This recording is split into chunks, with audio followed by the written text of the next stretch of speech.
Hello, this is Dom, and welcome to part 9 of the 81st Warhost Reinforcements. And in this video tonight, we are going to look at the model in front of you and what I've done with him, what we've got to do next on the army, what will be painted. We've got a few options, which I'll show you in a bit. And also on tonight's video, I'm going to go for a little thing that's been on my mind the last couple of days, a little incident, and I'm sure a lot of you, if not all of you, can relate to this at some point. So basically, here we go, there's a little background on myself, spoilers. I have been playing 40k. I've been in the hobby for probably about 20 years, and I've obviously grown up over 20 years from being a little 11-year-old, over 20 years, yeah. So 11-year-old to my current state now, growing up, kind of experiencing life, and going through all the hardships there is of being a teenager. And part of being a teenager and by being a young adult and kind of growing up and maturing is you seek acceptance.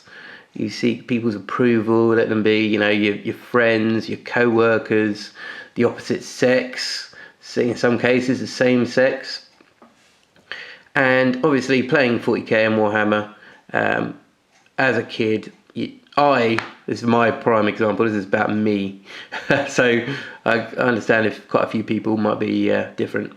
But myself, you want to be cool, you want people to think good things of you, and the hobby itself is sometimes seen as not cool, and you want to hide it, and you kind of deny things, and you're possibly a little bit shy, a little bit unsure about yourself. You're growing up, and yeah, I've been there. I completely understand.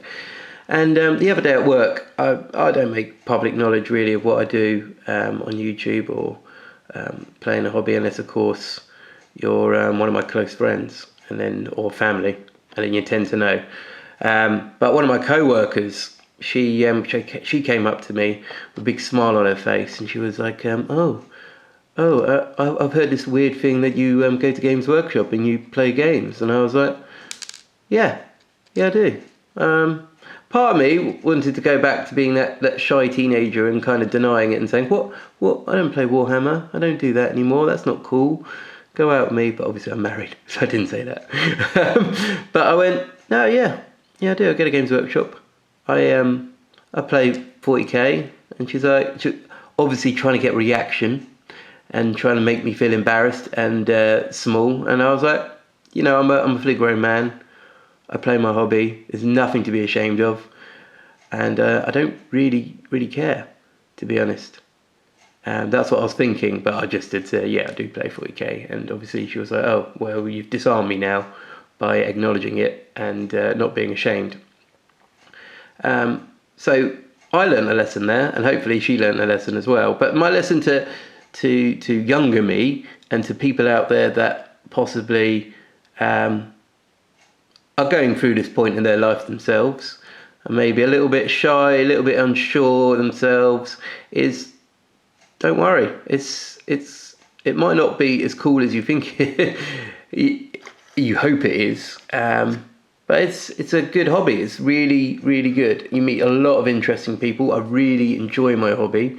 My wife might say I enjoy it too much and I spend too much. Well, yeah, I do spend too much. I do enjoy this hobby far too much. It's a big part of my life, and I wouldn't change it for the world. And for those kids out there that are kind of going through that point, awkward stage where you don't want to kind of tell people about it, don't worry. If you're proud about it and you're open about it, people probably accept it. They'll go, fine, oh, I can't take the mick. He's enjoying it. He thinks it's good. He thinks it's fine. And there you go. That's my little piece of advice and my little anecdote of the day. So yeah, I hope that kind of helped people out there if you've gone through those stages, or maybe you've kind of had similar issues growing up. If you have, feel free to put a comment below. If you haven't, good for you. Not everyone's the same. It's great. It's great to be confident unfortunately, a lot of people are, including myself when I was younger, wasn't particularly confident with the hobby or myself. But now, I don't care really, to be honest. I'm not really that bothered if people accept me for my hobby. The kind of people in my life or in your life, they're quite shallow really, but never mind. It's not going to be one of those videos. It's not going to be me crying about my life. My life's good. I've got a kid, got married, got lots of friends. I've got a job. So, onwards. This is Kharn the Betrayer. I've painted him. He's not one of the word bearers. He's Kharn. I really enjoyed painting this model. Kharn the Betrayer, when he first came out in White Dwarf, the artwork was amazing. You got this black and white picture. I'll try and find it at some point and post it up on our Facebook page. Of black and white Kharn kind of hammering down these people below him, and that is really for me what Kharn is all about. He is a butcher, he is a warrior, he's martial pride, he's awesome. And when I got this model at Christmas, you can see the kind of backlog I've got at the moment. I was kind of slightly optimistic about him. I'm a big fan of the original model. I wasn't too keen they redid him, but now I've modelled him, painted him. I really like this model now. I think he's awesome. He's really dynamic. He's got a really good pose. He's made him updated for current 40k rather than one of the old models that you've got about at the moment. Baden. There's rumours there he's being re-released. Be a really good thing if he was. But there's a lot of other characters out there for Chaos that obviously haven't been re-released yet. You've got Lucius, Fabius, Typhus as well. They're all really good models that could be re-released and made to look stunning. A lot of other races as well, special characters that would look good with an update. It'd be quite interesting to hear actually if any of you have got any characters in your army that you'd like to see updated to this kind of standard, to bring them up to date. I think Chaos obviously are one of the neglected races in 40k and haven't had new characters for a while. But Necrons obviously had some characters that still look good. Maybe a little bit of updating to kind of a bit more dynamic. I think current Necron characters, a few of them are a bit static, which is a shame. But it will be good to see some updated ones for them. Anyway, once again I am rambling on. This is Kharn. Say hello. Hello. And let's have a look to see what I will be painting this week. So coming up this week, I will be painting these two, most probably. So we've got Herald here. Herald was a gift from a friend of mine. When I got him originally, the sword had broken off, but I got a replacement sent by one of you lovely subscribers. So thank you very much to who sent it. You know who you are. Really, really grateful actually. It's the first time I've ever received anything from a subscriber or any YouTuber. So I'm really happy. So thank you very much. So yeah, I've converted to replace the sword on him using the Herald sword from the Skull Cannon, that's the thing, and the Herald. So it's a very nice sword there. So I'll be undercoating him again and getting him painted to fit in with my Kharn Demonkin. And also for my Kharn Demonkin, I have got myself a Bloodthirster. So I didn't magnetise him to his base. He's currently okay because, if I can get this up close, let's take him off his base for a minute. Come on, off you get, magnetised. I've put a little bit of wire there at the moment, because I will show you exactly why I've put that wire there if I take it off. So let's take it off. Up we come. Should be on there. And he's all over the place. He's not going to sit still. He's just falling over. I haven't put the wings in as well, by the way. I'm going to magnetise the wings at some point, because carrying this thing in a carry case is going to be a real pain. He's massive. He's absolutely huge. He's going to take a whole case up by himself. So I'm going to magnetise the wings on. And keep him magnetised on the base once I put the thing in there. So I've gone with this version rather than the other two versions, mainly because the Combat D is going to be very handy, I think, as Kharn Demonkin do lack armor penetration. Well, I do in my list anyway. And to have that in there is going to be very, very handy. Of course, with the rules, I can choose not to use the axe in combat and just use his claws, which with AP2 are very handy nonetheless going against other troops.